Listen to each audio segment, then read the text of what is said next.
Fala galera, Pipo aqui para mais uma linha de biologia. Como sempre, os links para todos os materiais estão aí na descrição e vamos de aula. Linha número 5 de histologia. Hoje a gente vai falar um pouco sobre tecido sanguíneo, um dos tecidos mais importantes, talvez, para o funcionamento do nosso corpo, porque ele que vai distribuir os nutrientes. E a gente precisa entender do que é composto esse sangue, tá? Então vamos começar falando um pouquinho sobre a ideia de tecido sanguíneo. Por que é um tecido? Porque é um conjunto de células e por ter muito espaço entre as células, a gente está falando de um tecido conjuntivo. Agora, é um tecido de transporte, é um tecido que vai distribuir todos os nutrientes pelo corpo e também vai acabar transportando nutrientes que precisam ser eliminados. Então a gente fala muito sobre também a retirada de excretas por parte dos tecidos, que vão ser aí eliminados ou pelo pulmão, a gente está falando do gás carbônico, ou a gente pode pensar na eliminação pelos rins, tá? Que vai acabar eliminando na forma da urina. Agora, o sangue ele é composto de partes. Como o bom tecido conjuntivo, ele tem uma matriz extracelular que aqui é líquida, que a gente chama de plasma. O plasma ele é composto por água, por minerais, por glicose, por proteínas, principalmente aqui a albumina, que é a principal proteína extracelular. Ela vai ajudar muito, tá? A gente vai ver isso em fisiologia, na regulação da pressão osmótica. A gente pode falar também de íons, a gente pode falar de gases como oxigênio, gás carbônico, monóxido e muito mais, tá? Agora, esse plasma ele é a maior parte do sangue, é a parte líquida, mas dentro dele tem os chamados elementos figurados. Os elementos figurados são partes do nosso sangue que são sólidos e a gente está basicamente falando de células, que são os eritrócitos e os leucócitos, e a gente pode falar de fragmentos celulares, que seriam as plaquetas. Cada um com a sua função. As hemácias ou eritrócitos fazendo o transporte de oxigênio, a gente pega os leucócitos fazendo a defesa imune e a gente vê, por fim, as plaquetas fazendo a coagulação do sangue. E a gente vai trabalhar cada uma delas. Mas antes da gente falar sobre isso, a gente precisa entender o seguinte: essas células, elas não são aí capazes, muitas vezes, de se dividir. Algumas delas até têm, como é o caso dos leucócitos. Agora, a plaqueta, por ser um fragmento, com certeza não consegue fazer isso, e a hemácia, por não ter núcleo, também não consegue. Então, aonde essas células são produzidas? No tecido hematopoético. O tecido hematopoético é um tecido produtor de células do sangue, e o próprio nome diz isso. Hemato vem de sangue e poiese vem de formação. Aonde fica esse tecido? Dentro dos ossos longos, como é o caso, por exemplo, do fêmur que a gente tem na coxa, ou até do húmero que a gente tem no braço.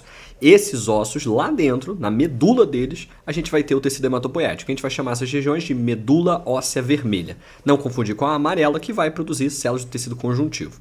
E aí lá a gente vai ter células que são base para a formação delas. Mas qual é a principal célula ali? É a célula tronco hematopoética, uma célula tronco multipotente, que tem a capacidade de se transformar em outras células, como por exemplo o eritroblasto, que é a hemácia ainda com núcleo. E depois o eritroblasto perde o núcleo e a gente forma a hemácia. A gente também tem o mieloblasto, que vai acabar formando os leucócitos. E a gente tem o megacariócito, que é uma célula gigantesca, que parece um polvo, toda compridona, cheia de tentáculos. E esses tentáculos vão sendo cortados e aí a gente forma as plaquetas, tá? Então a gente vê aí que existe uma série de células nessa medula óssea vermelha e tem que tomar muito cuidado com o funcionamento dela. Inclusive um dos cânceres mais famosos é o câncer de medula óssea vermelha, que é chamado de leucemia. E aí pode afetar aumentando a quantidade de todas essas células ou até diminuindo a quantidade de todas essas células, tá bom? Agora vamos falar caso a caso, uma a uma. Primeiro falando das hemácias. Hemácias são células anucleadas, isso é muito importante que vocês saibam, isso pelo menos em mamíferos, tá? Isso já caiu na UERJ, que aves têm hemácias nucleadas, tá? Só mamíferos é que são hemácias anucleadas. A gente vai observar elas transportando os gases, principalmente estou falando do gás oxigênio, e a gente vai aí também observar a presença da hemoglobina. Cuidado aqui, tá? Hemoglobina não é nome de célula, hemoglobina é nome de proteína. A hemoglobina vai ser uma proteína que tem 4 subunidades e no meio um grupamento M, que é um grupamento que vai ter um ferro ali na região central, fazendo essa ligação e permitindo a conexão com o oxigênio. O ferro ali é o ferro mais 2, que pode ser obtido na dieta, e a gente precisa entender que isso vai ter uma relação direta com a produção aqui das hemoglobinas. A falta do ferro na dieta pode impedir a formação de hemoglobina e causar uma baixa produção de hemácias, que a gente vai ver já já.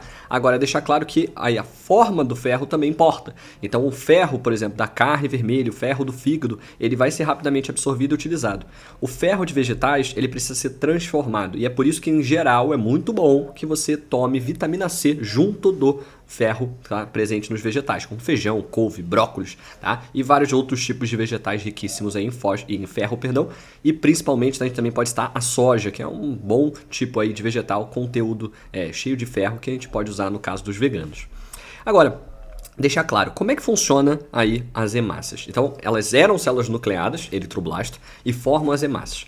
Como que isso é estimulado? É através de um hormônio chamado de EPO, ou eritropoetina. A eritropoetina, ela vai ser produzida lá nos rins em resposta, tá, a uma baixa saturação de oxigênio. Ou seja, se lá nos rins a gente detecta que tem pouco oxigênio, significa dizer que a gente precisa de mais hemácias.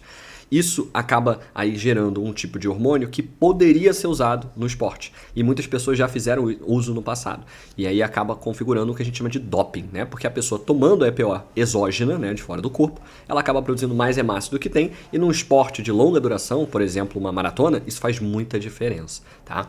Agora, vamos entender na parte natural o que aconteceria aí pra gente entender um exame de sangue. Então, uma das questões mais comuns de tecido sanguíneo é você ter uma plaquinha ali, o exame de sangue, e ver o que está acontecendo com a pessoa. E aí vamos pegar o primeiro caso, que é a eritrocitopenia. O que é isso? É quando a gente tem eritrose, né? Então eritrócitos, células hemácias, e citopenia vem de poucas, ou seja, quando eu tenho poucas hemácias. O nome dessa doença é anemia. Não é nenhuma doença, é mais uma condição. Basicamente, anemia significa dizer que eu tenho poucas hemácias. Tem várias causas para anemia. Tem anemia genética, como anemia falciforme. Tem anemia que é por carência de vitaminas, como vitamina B12 e B9.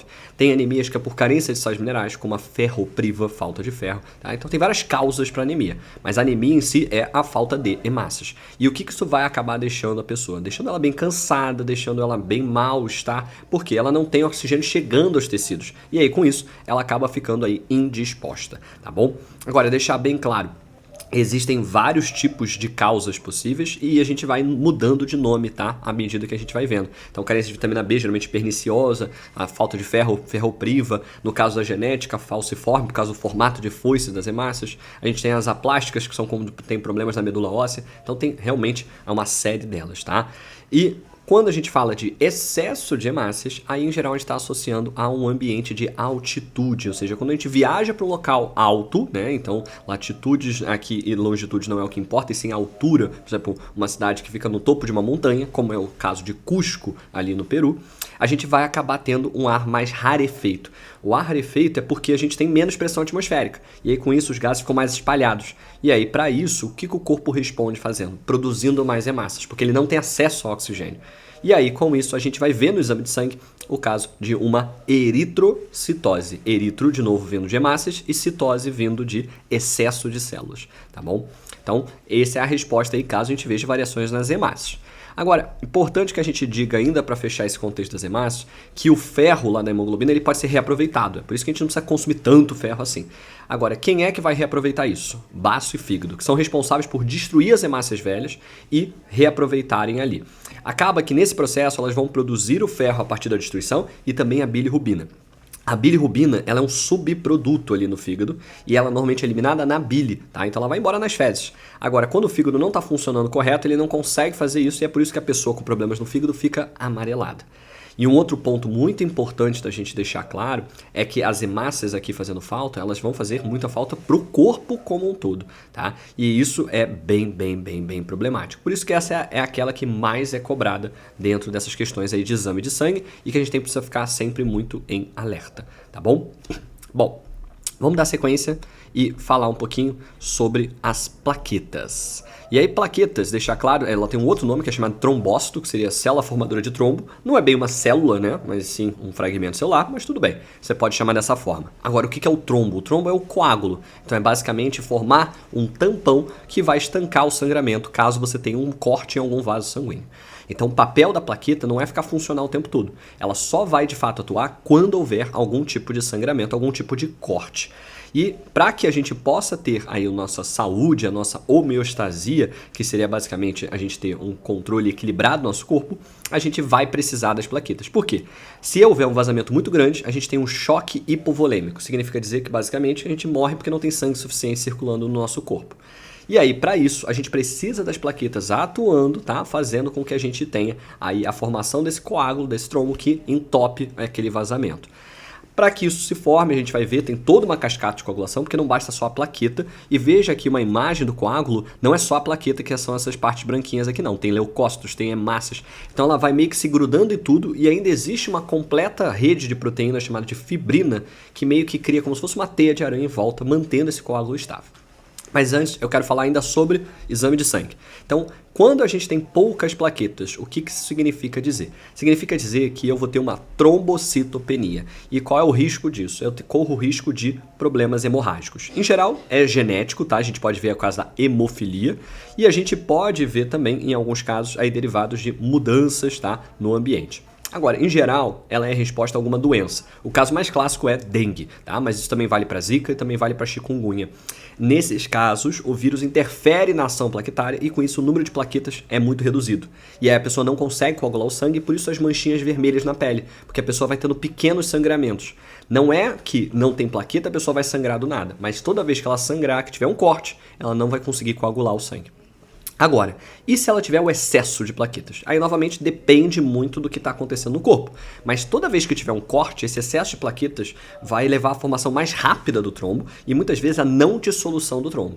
E isso é muito perigoso, porque quando a gente tem uma trombocitose e esses trombos começam a se formar com mais frequência, pode ser que haja um entupimento dos vasos, tá? Basicamente, essa formação maior de trombos está associada a alguns remédios. No passado anticoncepcional, o estrogênio, ele pode estimular isso. A gente pode pensar no tabaco também como formador de trombos. E até a Covid-19, a doença, tá, acabava levando à formação de mais trombos e não dissolução deles. Agora, qual é a consequência disso? Depende de qual vaso entupir. Se entope um vaso coronário, um infarto miocárdio. Se invade e entope um trombo, invade um vaso e entope esse vaso lá na região cerebral, um AVC. E aí pode causar embolia, perda de membros, uma série de coisas, tá? Depende muito de aonde vai acontecer esse entupimento de vaso e se vai acontecer. Por quê? Quando a gente tem pequenos trombos se formando, em geral não vai ser um problema. E isso pode acabar gerando problema, principalmente em casos de pessoas que já têm aterosclerose, que é basicamente o entupimento dos vasos com placas de gordura. Então tem que haver um cuidado mais grande. Aí para que alguém que já tenha aí essa doença ou já esteja em risco, tá, possa acabar sofrendo. Eu, por exemplo, tenho hipercolesterolemia, meu colesterol é elevado. Então isso já seria um risco ainda maior, por isso que eu preciso ficar mais de olho nas minhas plaquetas. Agora, como é que funciona esse processo de coagulação? Basicamente, para que a gente possa ter a coagulação, primeiro eu preciso ter uma lesão tecidual.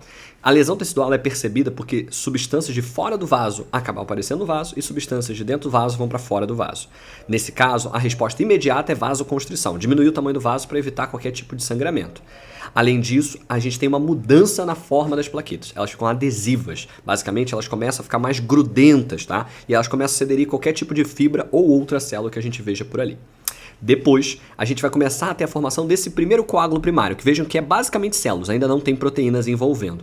Só que o coágulo primário, a partir das próprias plaquetas, a gente vê a produção de uma proteína chamada de tromboplastina.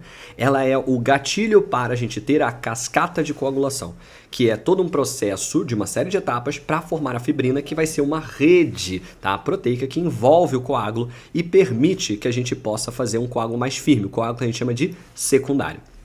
A tromboplastina, ela funciona como uma enzima desde que haja presença de cálcio. O cálcio aqui é um cofator importante.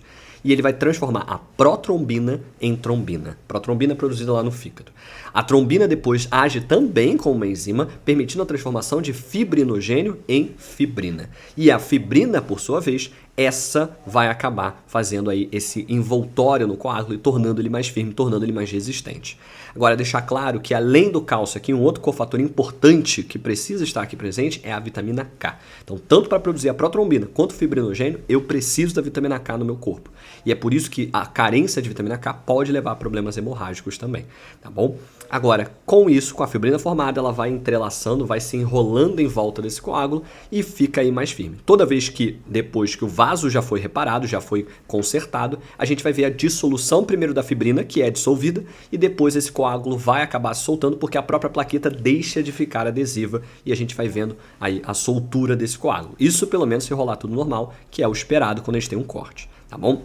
E vamos lá para o último elemento figurado, que são os leucócitos. Leucócitos, a gente vai falar bastante no tecido imune, que é um tecido que é feito de leucócitos, mas eles são responsáveis aqui pela defesa do nosso corpo, defesa imune, ou seja, proteger a gente de patógenos, causadores de doenças. A gente tem várias células, tá, que são chamadas de leucócitos. Então, leucócito é um termo muito genérico. Inclusive tem aquele nome clássico, né? Glóbulo branco. E os leucócitos, eles vão ser muito importantes para que a gente possa se livrar desses invasores e por isso cada um deles funciona como se fosse um exército e cada um tem seu papel. Primeiro a gente separa eles dois em granulócitos e agranulócitos, que é ter ou não ter grânulos que vão ser usados na defesa. Os granulócitos mais famosos seriam os neutrófilos, que são fagócitos, então eles englobam aí invasores e destroem nos seus lisossomos. A gente tem os eosinófilos e os basófilos, dois muito importantes na ação alérgica. Eles vão liberar uma série, tá, de compostos que vão acabar sendo inflamatórios, ou seja, eles meio que chamam a inflamação para que aconteça mais. Eles são um pouco perigosos, verdade seja dita, porque eles podem gerar uma hiperinflamação, ou seja, uma inflamação exagerada demais, o que pode acabar provocando problemas também para o nosso corpo. Era o que a própria Covid acabava causando, né? E a gente vê o caso, por exemplo, de uma pessoa que tem fechamento de glote por causa de um camarão da vida, um amendoim. Aquilo é uma reação hiperinflamatória, que não é legal, tá?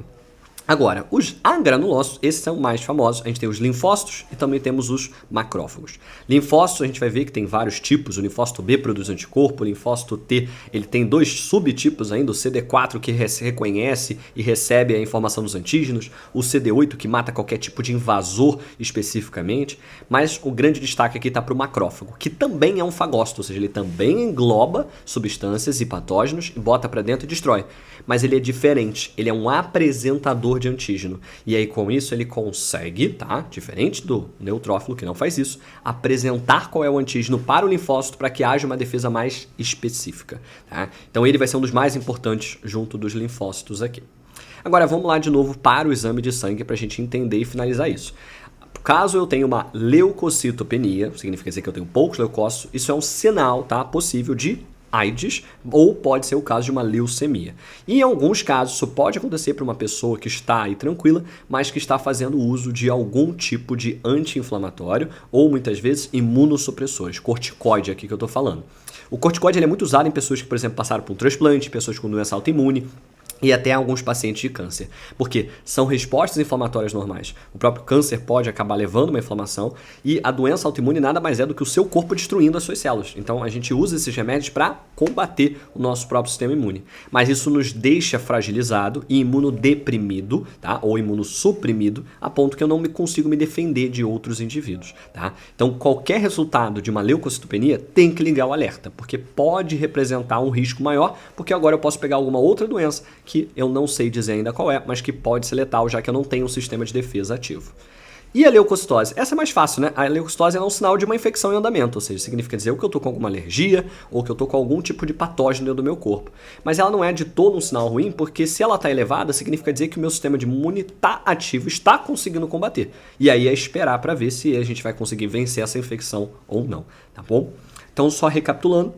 Excesso de leucócitos, infecção. Falta de leucócitos, em geral AIDS ou leucemia ou uso de imunossupressores. Depois, quando a gente fala de plaquetas, o excesso pode levar a casos de trombose. Suscetibilidade, não vai levar. E a falta de plaquetas pode levar também suscetibilidade a hemorragias, que seriam um sangramento constante. E por fim, hemácias, o excesso indica uma viagem a um local de altitude elevada e a gente tem, no caso da falta, a anemia, que tem suas diversas causas, tá bom? Bom, por hoje eu fico por aqui. Até uma próxima. Grande abraço e valeu!